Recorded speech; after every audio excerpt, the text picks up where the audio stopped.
Crônicas do Amanhecer, por Feijão Centro Espírita Allan Kardec. Balneário Gaivota, 30 de julho de 2018. Marina Silva chama de fake news acusação de defender criacionismo. Pré-candidata à presidência da República pela Rede, Marina Silva rebateu a acusação de defender o criacionismo e sugeriu que recebe um tratamento diferente por sua religião. Talvez isso persista pelo fato de eu ser evangélica, porque não vejo essa pergunta sendo feita aos católicos, afirmou em sabatina do jornal Correio Brasiliense na quarta-feira 0606. Questionada sobre sua posição sobre crenças de que o universo foi criado por uma entidade religiosa superior, a ex-senadora afirmou que o assunto surgiu na primeira vez que concorreu ao Palácio do Planalto, em 2010, em função de uma fake news. Não advoguei que se defenda o criacionismo. Essa visão de se opor ciência e religião é um debate muito atrasado que, no meu entendimento, está resolvido há muito tempo, disse. Marina destacou que a reforma protestante foi decisiva para separar igreja e ciência. De acordo com a presidenciável, ela foi a uma palestra em uma universidade adventista, com ensino confessional, e ao ser questionada por um jovem sobre a escola ensinasse o criacionismo, respondeu que não via problema, desde que se ensinasse também a teoria da evolução. A pré-candidata também defendeu que as decisões do governo não sejam pautadas em visões religiosas. Obviamente defendo o Estado laico onde as pessoas têm o direito à liberdade religiosa e de não crer ou ser um cidadão que não tem fé, completou. Marina ressaltou que é preciso melhorar a qualidade do sistema educacional brasileiro e defendeu a manutenção da gratuidade da universidade pública. O criacionismo e o evolucionismo são duas teorias que tentam explicar a criação e a evolução do homem. Embora nenhuma delas possa ser comprovada em laboratório, as coincidências param por aí, já que suas abordagens são completamente distintas. A Bíblia Sagrada, mais especificamente no livro de Gênesis, narra a história da origem de tudo que há ao nosso redor, como sol, estrelas e seres vivos. O primeiro versículo da Bíblia já diz: no princípio criou Deus os céus e a terra. E essa é justamente a ideia central do criacionismo. Deus criou todas as coisas, inclusive o homem. Entretanto, é importante desvincular criacionismo de cristianismo, pois a teoria criacionista prega que todas as coisas foram criadas substancialmente por um Criador onipotente, não sendo, necessariamente, o Deus dos cristãos. O islamismo, por exemplo, também prega uma visão baseada no criacionismo, porém com a figura de Alá. Já o evolucionismo, teoria que surgiu a partir do século XIX, afirma que o homem foi o resultado de uma longa evolução iniciada há cerca de 5 milhões de anos, desde os hominídeos até o Homo sapiens, espécie correspondente ao homem com suas características atuais. De fato, a teoria evolucionista se originou a partir da publicação do livro de Charles Darwin A Origem das Espécies, em 1859. Darwin, após uma viagem às Ilhas Galápagos, acabou descobrindo diversas novas espécies de animais, realidade que o levou a desenvolver a ideia de seleção natural dos seres vivos. Ainda segundo a teoria, homem e macaco possuiriam a mesma ascendência, da qual as outras espécies foram se desenvolvendo ao longo do tempo.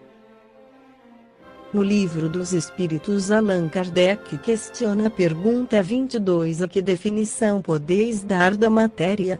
A matéria é o lhame que escraviza o espírito, é o instrumento que ele usa, e sobre o qual, ao mesmo tempo, exerce a sua ação. Comentário de Kardec. De acordo com isto, pode-se dizer que a matéria é o agente, o intermediário com a ajuda do qual e sobre o qual o espírito atua. 23. Que é espírito? O princípio inteligente do universo. 27. Haveria, assim, dois elementos gerais do universo: a matéria e o espírito. Sim, e acima de ambos, Deus, o Criador, o Pai de todas as coisas. Essas três coisas são o princípio de tudo o que existe, a Trindade universal. Mas ao elemento material é necessário juntar a fluido universal, que exerce o papel de intermediário entre o espírito e a matéria propriamente dita, demasiado grosseira para que o espírito possa exercer alguma ação sobre ela, embora, de certo ponto de vista, se pudesse considerá-lo como elemento material, ele se distingue por propriedades especiais. Se fosse simplesmente matéria, não haveria razão para que o espírito não fosse também. Ele está colocado entre o espírito e a matéria, é fluido, como a matéria e matéria, suscetível em suas inumeráveis combinações com esta, e sob a ação do espírito de produzir infinita variedade de coisas, das quais não conheceis mais do que uma ínfima parte. Esse fluido universal, ou primitivo, ou elementar, sendo o agente de que o espírito se serve, é o princípio sem o qual a matéria permaneceria em perpétuo estado de dispersão, e não adquiriria jamais as propriedades que a gravidade lhe dá. Segue questionando Allan Kardec. Pergunta 38. Como criou Deus o universo? Para me servir de uma expressão corrente por sua vontade.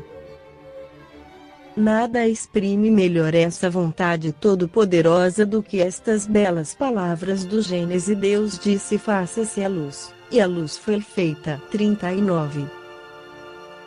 Podemos conhecer o modo de formação dos mundos?